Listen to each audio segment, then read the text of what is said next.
నమస్కారం Shilpa TV news కి స్వాగతం. ముందుగా ముఖ్యాంశాలు. కర్నూలు సునైనా ఆడిటోరియంలో పేదల గృహ నిర్మాణంపై సమీక్ష. నంద్యాల పీవీ నగర్ లో గృహాలను పునర్నిర్మించాలన్న గృహ నిర్మాణ శాఖ మంత్రి రంగనాథ్ రాజు, ఎమ్మెల్యే శిల్పా రవిచంద్ర కిషోర్ రెడ్డి. పొన్నాపురం కాలనీలో నూతన సచివాలయ కార్యాలయ భవనం ప్రారంభం. సమస్యలను సచివాలయాల్లోనే పరిష్కరించుకోవచ్చన్న ఎమ్మెల్యే శిల్పా రవిచంద్ర కిషోర్ రెడ్డి. స్పందనలో వినతుల వెల్లువ. ప్రజా సమస్యలపై తక్షణ పరిష్కారం చూపుతామన్న సబ్ కలెక్టర్ కుమారి జాహర్ వాజ్పేయి. నంద్యాలలో ఘనంగా కార్గిల్ విజయ దినోత్సవం. మాజీ సైనికులను సత్కరించిన లయన్స్ క్లబ్ సభ్యులు. సాయిబాబానగర్లో నిరుపేద యువతికి వివాహం. నిరుపేదలకు అండగా ఉంటామన్న కౌన్సిలర్ షహనాజ్. వైఎస్ఆర్సీపీ నాయకులు రహమతుల్లా. పట్టణంలోని రేషన్ షాపుల ఆకస్మిక తనిఖీ. పారదర్శకంగా సేవలందించాలన్న కేంద్ర బృంద సభ్యులు ఉపేంద్ర సింగ్. ఎంజే హాస్పిటల్లో మహిళకు అరుదైన శస్త్రచికిత్స. పేషెంట్ ఆరోగ్యంగా ఉందన్న వైద్యులు డాక్టర్ జాస్మిన్ సుల్తానా, డాక్టర్ మహబూబ్ బాషా. నంద్యాలలో పోలీసు అధికారులతో కేసులపై సమీక్ష. త్వరితగతిన కేసులు పరిష్కరించాలన్న డీఎస్పీ చిదానందరెడ్డి. నంద్యాల మున్సిపల్ పరిధిలోని పీవీ నగర్లో 1991లో నిర్మించిన గృహాలు నేడు వర్షాలకు కూలిపోయే పరిస్థితిలో ఉన్నాయని ఎమ్మెల్యే శిల్పా రవిచంద్ర కిషోర్ రెడ్డి, గృహ నిర్మాణ శాఖ మంత్రి రంగనాథరాజు తెలిపారు. శివారులో ఉండటంతో పాటు కాలనీలోని ప్రజలు సరైన వసతి సౌకర్యాలు లేక ఇబ్బంది పడుతున్నారని వారు చెప్పారు. కర్నూలులోని సునైనా ఆడిటోరియంలో జిల్లా కలెక్టర్ ఆధ్వర్యంలో నవరత్నాలు, పేదలందరికీ ఇల్లు, జగనన్న కాలనీలో గృహ నిర్మాణాలపై సమీక్ష సమావేశం నిర్వహించారు. సమావేశంలో మంత్రులు రంగనాథరాజు, ఆర్థిక శాఖ మంత్రి బుగ్గన రాజేంద్రనాథ్ రెడ్డి, ఎమ్మెల్సీ గంగుల ప్రభాకర్ రెడ్డి, ఎమ్మెల్యేలు శిల్పా చక్రపాణి రెడ్డి, కాటసాని రాంభూపాల్ రెడ్డి, కాటసాని రామరెడ్డి, సుధాకర్ బాబు, తోకూరు ఆడిటర్ కంగాటి శ్రీదేవి, పలువురు ఎమ్మెల్యేలు, అధికారులు పాల్గొన్నారు. ఈ సందర్భంగా వారు మాట్లాడుతూ నంద్యాల పట్టణంలో దాదాపు 8,500 మందికి ఇళ్ల పట్టాలు ఇచ్చామని, కోర్టులో పెండింగ్ లో ఉన్న కారణంగా స్థలాలు రాకుండా ఆగిపోయాయని చెప్పారు. ఇళ్ల స్థలాల కోసం పేదలు ఎదురు చూస్తున్నారని, సమస్యను త్వరితగతిన పరిష్కరించేందుకు చర్యలు తీసుకోవాలని ఎమ్మెల్యే కోరారు. అలాగే పీవీ నగర్లోని గృహాలను పరిశీలించి పునర్నిర్మించేందుకు చర్యలు తీసుకోవాలని వారు కోరారు. ఇక్కడ చూస్తే మనకి 9,006 ఇల్లులు కట్టడానికి అంటే శాంక్షన్ ఉన్నట్టుగా కనపడుతుంది. కానీ మా దురదృష్టం అయితే దాదాపు నాకు తెలిసినంత వరకు అయితే 8,000 ఇల్లు వరకు కోర్టు కేసుల్లోనే ఆగిపోయినాయి. దాదాపు 5,000 పట్టాలు ఒకే చోట తెలుగుదేశం వాళ్ళు చేసిన దానికి ఈరోజు పట్టాలు సిద్ధం చేసినా సరే మనము వాళ్ళకి డిస్ట్రిబ్యూట్ చేయలేని పరిస్థితిలో ఉన్నాం. సో దానివల్ల ఈ 5,000 మందివి మనం డిస్ట్రిబ్యూట్ చేయలేదు, వాళ్ళు ఇల్లులు కట్టుకునే పరిస్థితి కూడా లేదు. కాబట్టి ఆ 9,000లో నాకు తెలిసినంత వరకు ఓన్లీ మహా అయితే ఒక 1,500 నుంచి 2,000 వరకు మాత్రమే మా నియోజకవర్గంలో జరిగే పరిస్థితి ఈరోజు. నేను లాస్ట్ టైము నాకు తెలిసినంత వరకు అయితే గ్రీన్ ట్రిబ్యునల్కి వెళ్ళారని తెలిసింది. ఆ గ్రీన్ ట్రిబ్యునల్ పేపర్స్ చదివినప్పుడైతే మనం ఎక్కడ డిస్ట్రిబ్యూట్ చేయకూడదు అనేది ఆ ఆర్డర్లో అయితే ఎక్కడ కనపడట్లేదు. బట్ ఎందుకనో దాన్ని డిస్ట్రిబ్యూట్ చేయడానికి అధికారులు ముందుకు రాలేకపోయారు. నేను గతంలో 2 సార్లు కూడా మా ఎంఆర్ఓ గారి దృష్టికి కూడా తీసుకొచ్చాను. బట్ స్టిల్ అది అట్లనే పెండింగ్ పడుతూ ఉంది. దాని ఆ కోర్టు కేసు లేకపోతే ఒకవేళ డిస్ట్రిబ్యూట్ చేయగలుగుతామంటే మాత్రం ఇప్పటికైనా మన వాళ్ళు చొరవ తీసుకొని దాన్ని డిస్ట్రిబ్యూట్ చేస్తే చాలామంది పేదవాళ్ళకి మనం సహాయం చేసిన వాళ్ళం అవుతాము. రెండోది అతి ముఖ్యమైనది, మా దగ్గర బై ఎలక్షన్స్ జరిగిన టైంలో మీ అందరికీ తెలుసు, రాష్ట్రం మొత్తం కూడా చూశారు. ఆ టైంలో పేదవాళ్ళకి ఆల్రెడీ ఇచ్చిన పట్టాలలో వాళ్ళ పట్టాలని లాక్కొని వాళ్ళ ఇళ్ళని కూల్చివేసి దాని మీద టిట్కో అపార్ట్మెంట్స్ కట్టడం జరిగిందండి. ఈరోజు టిట్కో అపార్ట్మెంట్స్ పేదవాళ్ళకి మనం ఇవ్వగలిగాం. అయితే ఏ పట్టాల మీద అయితే ఆ టిట్కో అపార్ట్మెంట్స్ వచ్చాయో ఆ పేదవాళ్ళు ఎవరు కూడా అర్హులు కాదు అని చెప్పేసి ఈ రోజు వరకు వాళ్ళు అనర్హత వేటు పడుతూనే ఉన్నాను. వాళ్ళకి అటు ఇల్లు స్థలం లేకుండా పోయింది, ఇటు టిట్కో కానీ లేకపోతే భవిష్యత్తులో ఏదైనా స్థలానికి వాళ్ళు అర్హత లేకుండా జరిగిన పరిస్థితి మా నంద్యాలలో జరుగుతుంది. ఆల్మోస్ట్ మనం 1 year నుంచి చెప్తూ వస్తున్నాం, కానీ ఇప్పటి వరకు దాని మీద అయితే ఎటువంటి చర్య జరగలేదు. నేను ఇప్పటికి కూడా అధికారులని కోరుకుంటున్నా. దాదాపు 1000కి పైగా మంది ఉంటారు అర్హులు ఉన్న వాళ్ళు. వాళ్ళందరూ కూడా కేవలం ఆ రోజు జరిగిన గవర్నమెంట్ తప్పిదం వల్ల ఈరోజు అనర్హత వేటు పడే పరిస్థితి ఉంది. కాబట్టి వాళ్ళని అందరినీ కూడా దృష్టిలో పెట్టుకొని త్వరగా దాని వాళ్ళ పరిష్కారం చూపించి వాళ్ళందరికీ కూడా అర్హత వచ్చే విధంగా చేయమని చెప్పేసి నేను మీ దృష్టి తీసుకొస్తున్నా అన్న. రాష్ట్ర వ్యాప్తంగా సచివాలయాల కార్యాలయాల ఏర్పాటుతో ప్రజల వద్దకే పాలన తీసుకువచ్చిన ఘనత రాష్ట్ర ముఖ్యమంత్రి వైఎస్ జగన్మోహన్ రెడ్డికే దక్కుతుందని ఎమ్మెల్యే శిల్పా రవిచంద్ర కిషోర్ రెడ్డి పేర్కొన్నారు. ప్రతి చిన్న పనికి ప్రభుత్వ కార్యాలయాల చుట్టూ తిరిగే అవసరం లేకుండా సమస్యలు పరిష్కరించుకునే వీలు కలిగిందని చెప్పారు. మున్సిపల్ పరిధిలోని పొన్నాపురం కాలనీలో ఎన్ఆర్ఈజీఎస్ నిధులు 40 లక్షల రూపాయల వ్యయంతో నిర్మించిన నూతన సచివాలయ భవనాన్ని ఎమ్మెల్యే సోమవారం ప్రారంభించారు. అలాగే కాలనీలోని కమ్యూనిటీ హాల్, ప్రాథమికోన్నత పాఠశాలను ఆయన పరిశీలించారు. ఈ సందర్భంగా ఎమ్మెల్యేకు మేళ తాళాలతో ఘనంగా స్వాగతం పలికారు. అనంతరం ఏర్పాటు చేసిన కార్యక్రమంలో ఆయన మాట్లాడుతూ పట్టణంలో ఇప్పటికే 10 నూతన సచివాలయాలు ఏర్పాటు చేశామని, మరికొన్ని భవనాలు నిర్మాణ దశలో ఉన్నాయన్నారు. వాటిలోని సమస్యలను అధికారులు లేదా తమ దృష్టికి తీసుకువస్తే పరిష్కారానికి కృషి చేస్తామని ఆయన పేర్కొన్నారు. కార్యక్రమంలో market chairman PP Nagireddy, municipal chairperson Mabunisa, market yard chairman Ishaq Basha, municipal commissioner Venkatakrishna, కౌన్సిలర్లు లక్ష్మీనారాయణమ్మ, కృష్ణమోహన్, వైఎస్ఆర్సీపీ నాయకులు దేశం సుధాకర్ రెడ్డి, శ్రీరాములు, జంబులయ్య, మధుగౌడ్, శివనాగిరెడ్డి తదితరులు పాల్గొన్నారు.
గడపాడుతున్నది మళ్ళొకసారి ఇంకొకసారి పెద్దాయన రాజన్న పాలన.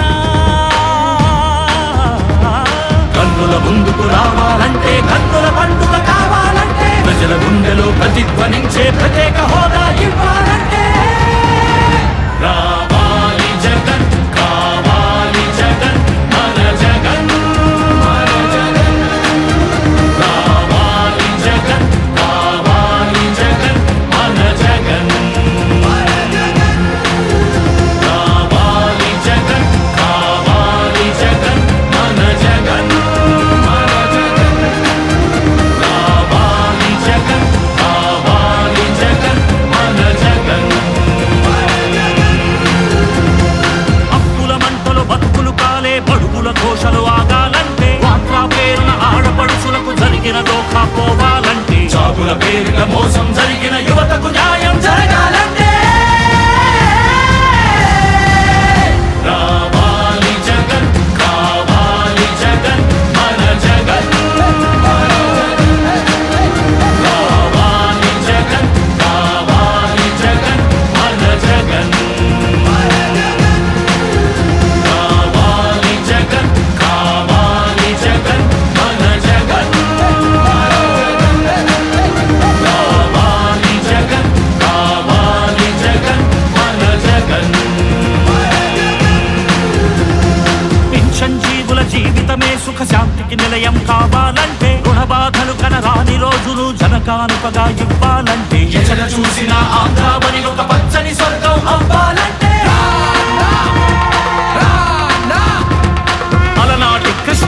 గోదావరి కలంకలలు వినిపించాలంటే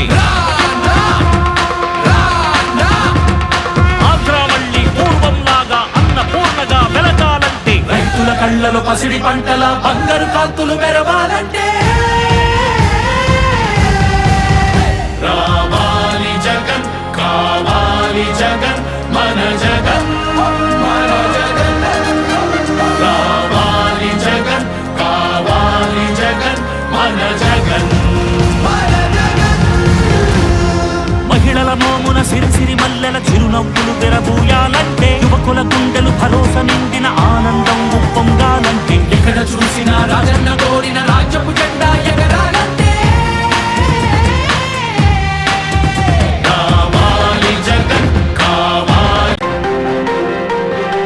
రాష్ట్ర ప్రభుత్వం ప్రతిష్టాత్మకంగా చేపట్టిన స్పందనలో ప్రజల సమస్యలకు తక్షణ పరిష్కారం చూపుతామని సబ్ కలెక్టర్ చాహత్ వాజ్పేయి పేర్కొన్నారు. వినతులపై అప్పటికప్పుడు ఆయా తహసీల్దార్లతో వీడియో కాన్ఫరెన్స్ లో చర్చించి పరిష్కారం చూపనున్నట్లు ఆమె చెప్పారు. స్థానిక ఆర్డీఓ కార్యాలయంలో సోమవారం నిర్వహించిన స్పందనలో వివిధ సమస్యలపై ప్రజలు దరఖాస్తులు అందజేశారు. అనంతరం ఆమె మాట్లాడుతూ రెవెన్యూ డివిజన్ పరిధిలోని 17 మండలాల తహసీల్దార్లతో వీడియో కాన్ఫరెన్స్ నిర్వహించినట్లు చెప్పారు.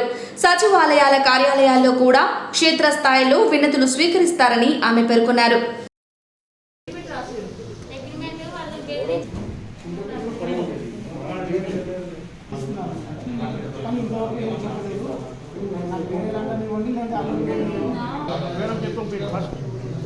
చెప్పండి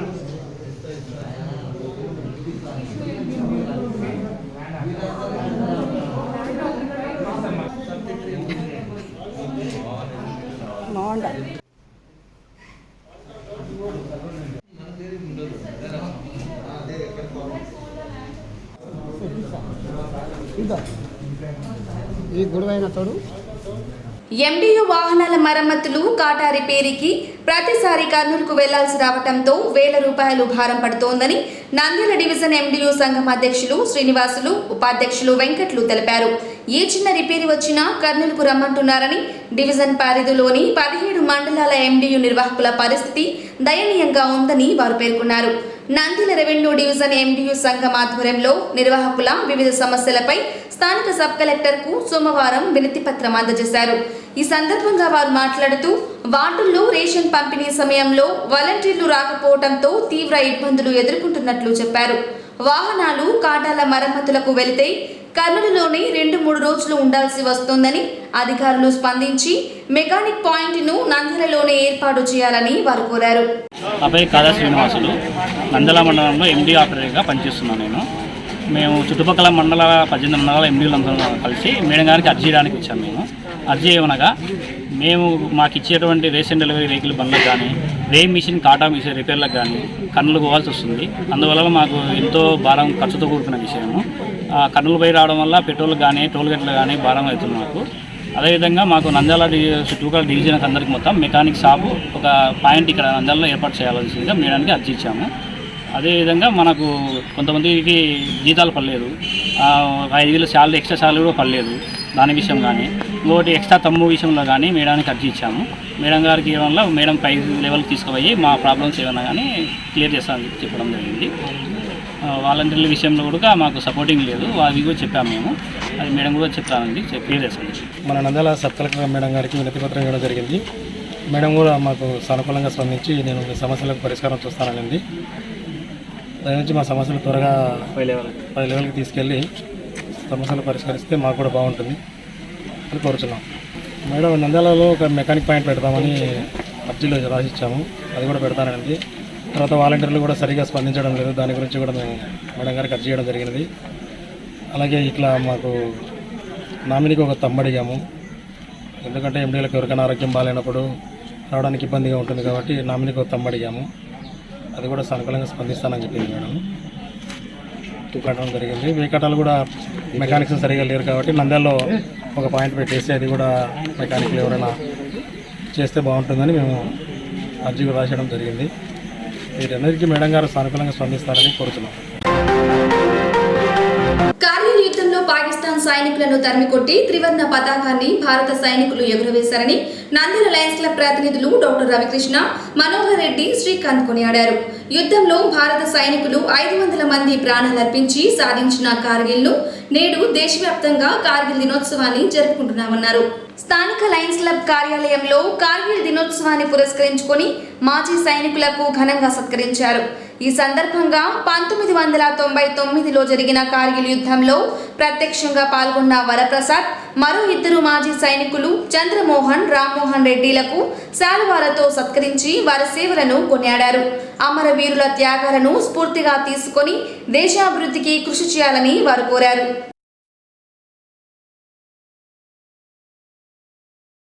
1999లో కార్గిల్ ప్రాంతాన్ని పాకిస్తాన్ స్వాధీనంలో ఉన్నప్పుడు కార్గిల్ యుద్ధాన్ని నిర్వహించి పాకిస్తాన్ సైనికుల్ని తరిమికొట్టి త్రివర్ణ పతాకాన్ని కార్గిల్లో ఎగురవేసిన దినోత్సవం జూలై 26. దేశవ్యాప్తంగా కార్గిల్ విజయ దినోత్సవాన్ని నిర్వహించుకుంటారు. అందులో భాగంగా నంద్యాల లయన్స్ క్లబ్ ఈరోజు ఈ కార్గిల్ విజయ దినోత్సవాన్ని నిర్వహించుకుంటోంది.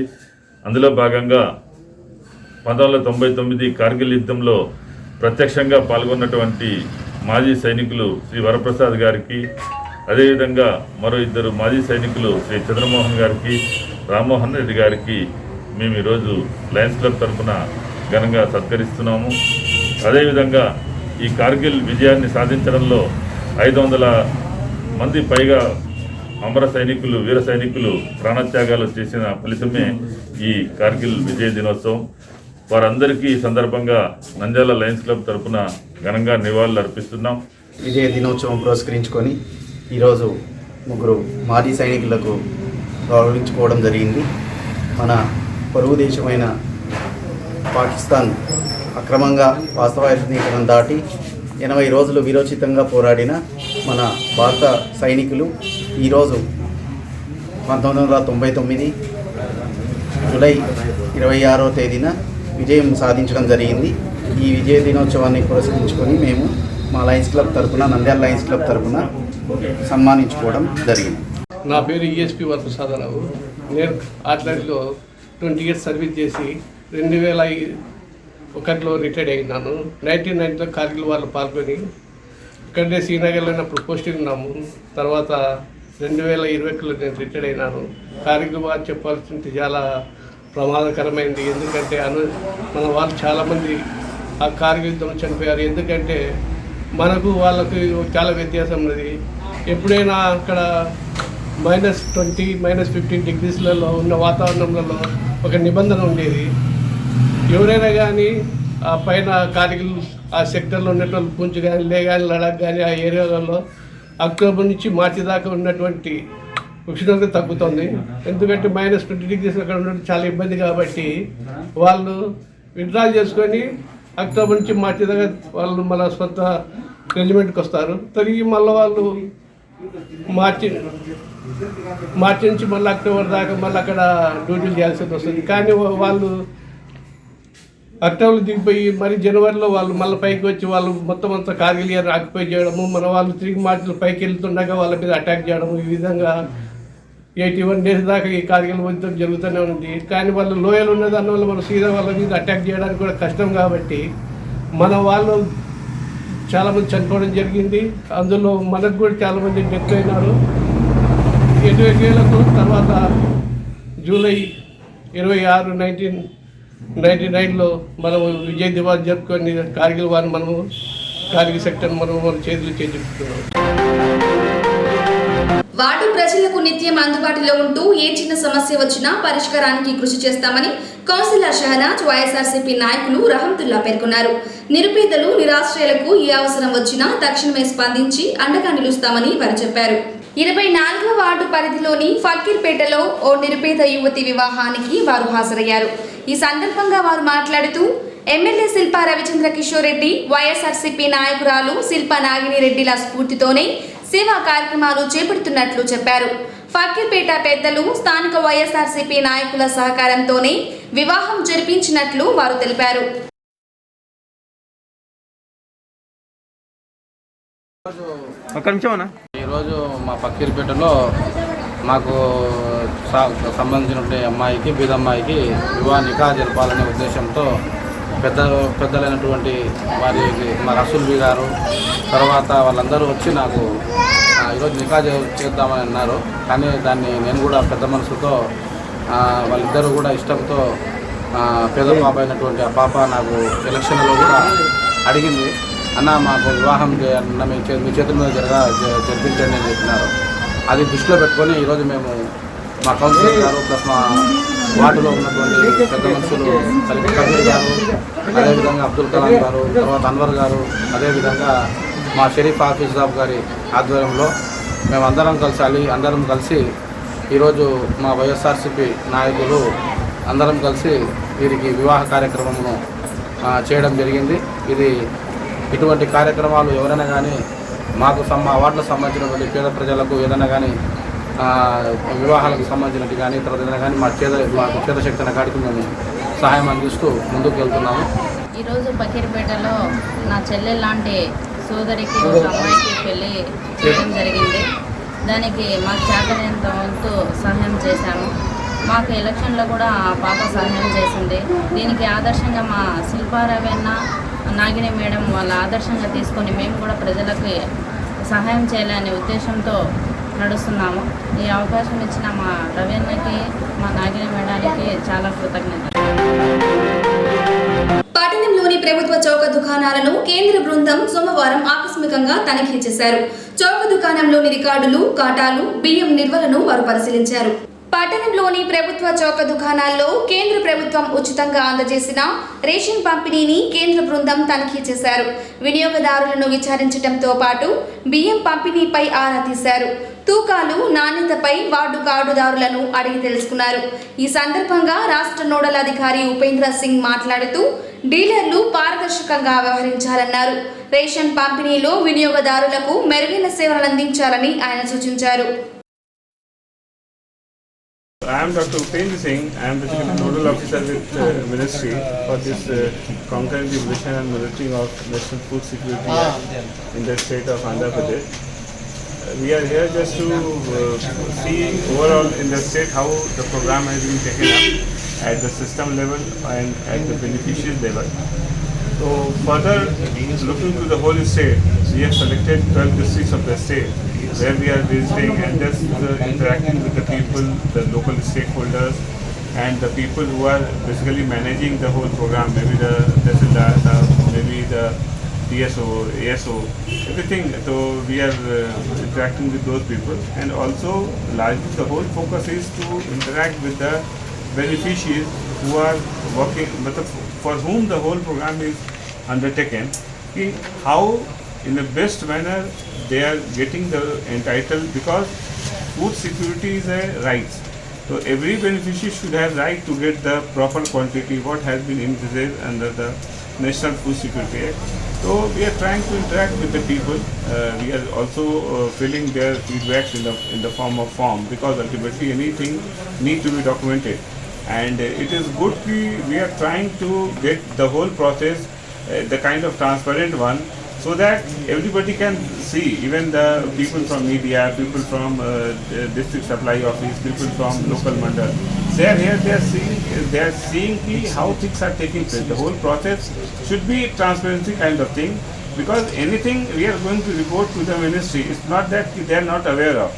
They should be aware of everything, so that at the first hand it should be taken care of, and it should be removed, but it should be taken care of, even the whole process can be taken care of at the primary level, rather than it has been taken. Certainly we are here on the behalf of ministry, so the things will be reported to the ministry. పట్టణంలోని ఎంజే హాస్పిటల్లో ప్రాణాపాయ స్థితిలో ఉన్న ఓ మహిళకు అరుదైన శస్త్రచికిత్స చేశారు.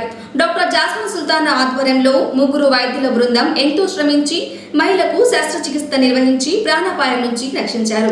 బనగనపల్లికు చెందిన జయమ్మ 10 రోజుల క్రితం కడుపులో నొప్పితో ఎంజే హాస్పిటల్ను ఆశ్రయించింది.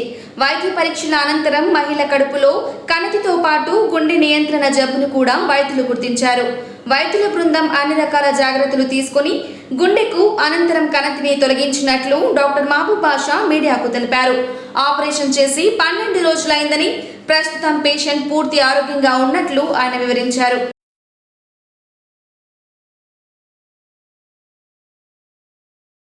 మా MG hospital doctor K jasmine Sultana గారి ఆధ్వర్యంలో ఒక అరుదైన శస్త్రచికిత్స జరిగింది. జయమ్మ అనే పేషెంట్ బంగాన్పల్ల వాసురాలు. ఆవిడికి కడుపులో ఉదరం అంత పెద్ద కణితి ఉండింది. దానికి సంబంధించిన గైనిక్ ప్రాబ్లమ్స్తో ఇబ్బందులు పడుతుంది. దాంతోపాటుగా ఆపరేషన్ చేద్దామని ప్లాన్ చేసినప్పుడు ఇంకో సమస్య బయటకు వచ్చింది. అది గుండెని నియంత్రించే జబ్బు, దాన్ని 6 సైనస్ సిండ్రోమ్ అంటాం. దానివల్ల గుండె వేగం 34, 35, 36 ఇంతకంటే పెరిగే అవకాశం ఉంది. సో ఆగి గుండెకి ఆపరేషన్ చేసి ఈ కణితి ఆపరేషన్ చేద్దామా, లేకపోతే ముందు కణితి ఆపరేషన్ చేసి ఇది చేద్దామా అంటే కత్తికి 2 పక్కల పదునులాగా ఉండింది. ఇది ఆపరేషన్ చేయకపోతే ఇది క్యాన్సర్గా మారే అవకాశం ఉండింది.